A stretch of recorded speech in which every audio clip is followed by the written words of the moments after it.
नमस्कार, मी डॉक्टर मच्छिंद्र बांगर महाराष्ट्रातील हवामान परिस्थिती संदर्भात ताजी अपडेट देणार आहे।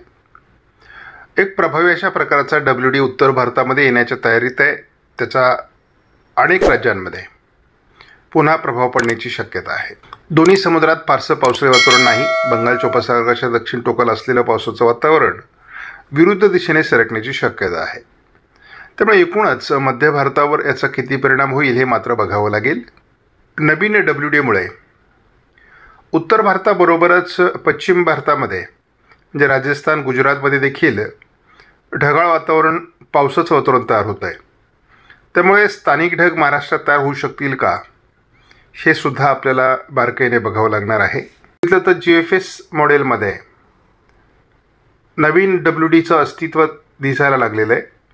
GFS मॉडेलने मात्र अति उत्तरेकडून हा WD जाण्याची शक्यता वर्तवली आहे। या WDचा प्रभाव 12 तारखेला उत्तर भारतात अधिक पडण्याची शक्यता आहे।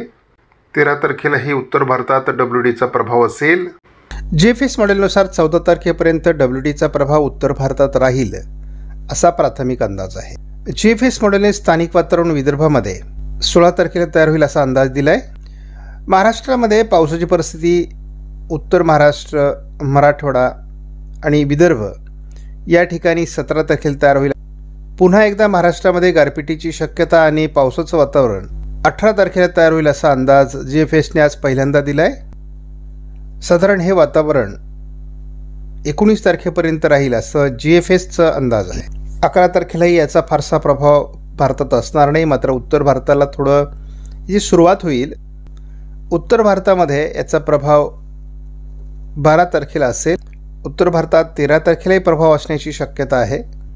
14 तारखेला याचं अस्तित्व उत्तर भारतात असेल, परंतु प्रभाव कमी व्हायला सुरुवात होईल। 15 तारखेला वातावरणात थोडा बदल दिसतोय आणि तो म्हणजे बंगालच्या उपसागराच्या किनारपट्टी भागातून आणि केरळ, तमिळनाडूकडून बाष्पयुक्त ढग तयार होत आहेत। 16 तारखेला हे थोडं महाराष्ट्राच्या दिशेने म्हणजे ओरिसा, छत्तीसगड, तेलंगणा, आंध्र प्रदेश, कर्नाटक, केरळ अशा मार्गे महाराष्ट्राकडे सरकण्याची शक्यता आहे।